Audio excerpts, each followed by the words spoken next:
I believe I have found who the white Jesus is. Remember, the black version is the original. They were venerated for centuries in Europe and around the world until the white version came along. Whites created their own version, and this happened in the 14th century. Welcome to Black History Decoded, where I give insight into Black or African history that has been misrepresented over the centuries. The person I'm about to talk about was a self-proclaimed leader of the flagellants. Along the Rhine region of Germany, the faithful decide to take matters into their own hands.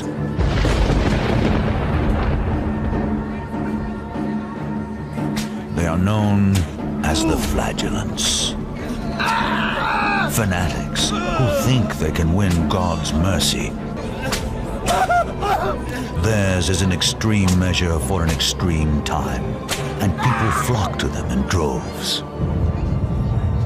People looked upon the flagellants as helping to ward off the disease, as perhaps their extraordinary penance might avert God's wrath and take away the plague.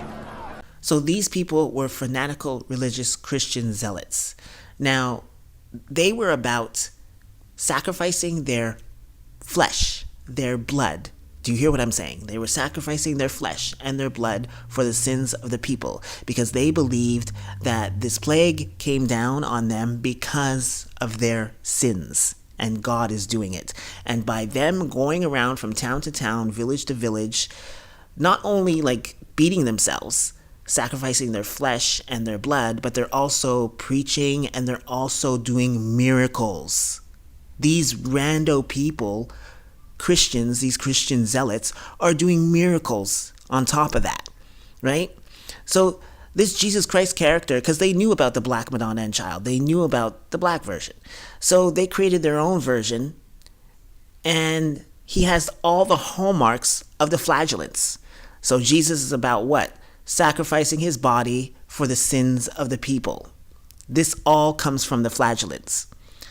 So they also created a mass hysteria during the bubonic plague, which led to the unaliving of tens of thousands of Jews across Europe.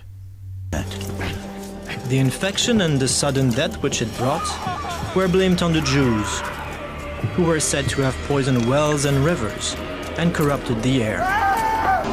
Shock gives way to a witch hunt. Someone must be responsible for this catastrophe, and they should pay. In a torrent of hysteria and fear, the crowds target the helpless and innocent in a bloodbath of biblical proportions.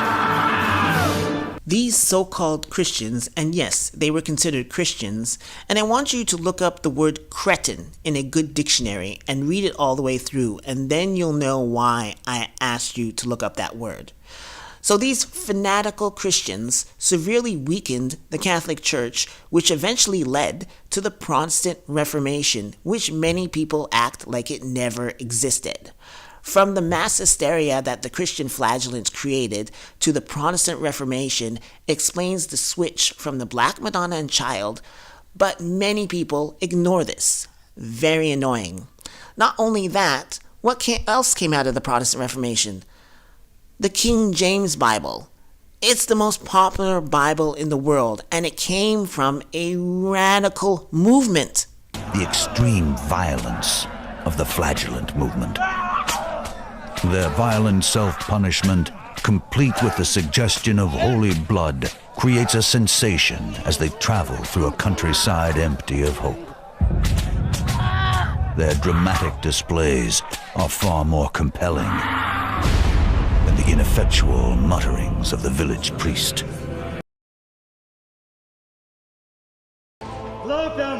Believing their bloody sacrifice earns them God's grace, flagellants claim to perform Christ-like miracles. Some flagellants believed that dead babies or dead children could be revived in their midst. There's also a famous story of a cow talking as a miracle ascribed to the flagellants. Now, there was this guy named Conrad Schmid, Konrad Schmid. Conrad Schmid who was a self-proclaimed leader of the flagellant movement in Germany during the 1360s, and he died in 1368. From his leadership to his death, Schmid declared himself to be a divine figure, often claiming to be the Son of God or a new Messiah. So this is the switch. And led a sect of flagellants in opposition to the established church. His movement likely gained traction due to the widespread fear and instability in the wake of the plague and economic hardship. However, like many radical religious movements of the time, Schmid and his followers faced suppression by church and secular authorities, who saw them as heretical and a threat to social order. In the late 1360s, the Inquisitor Walther Kerlinger, probably butchering these names, which is Pontius Pilate, most likely, turned his attention to Thuringia.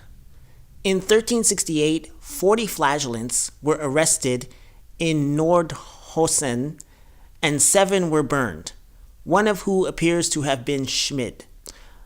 Now, the burned to death situation is interesting because the cross represents the sun, and so-called Jesus was put on the cross. So symbolically speaking, he was burnt to death, just like Conrad Schmid.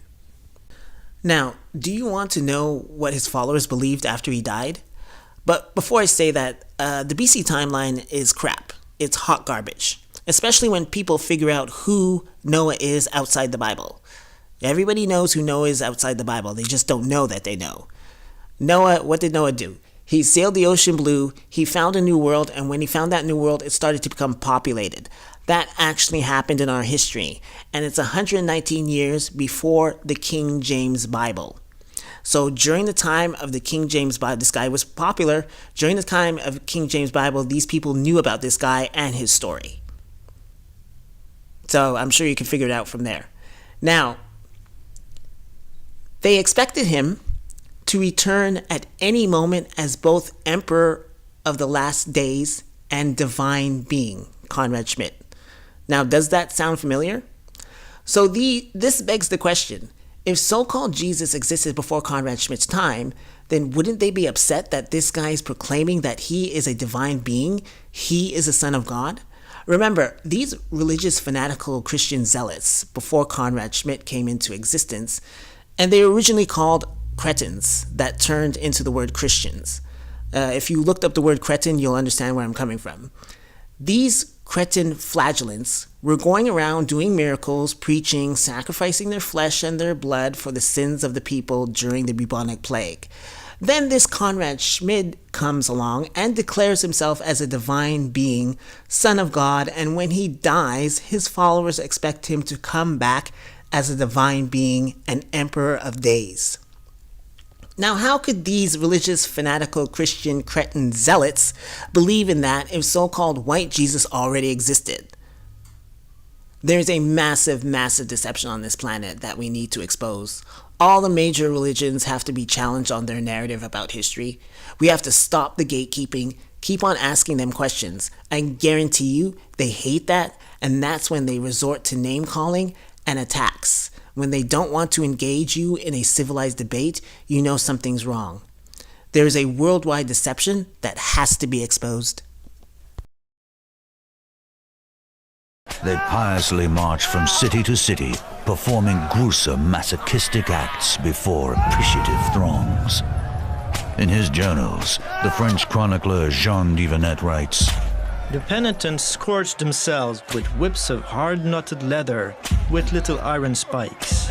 Some made themselves bleed very badly between the shoulder blades, and some foolish women had clothes ready to catch the blood and smear it on their eyes, saying it was miraculous blood.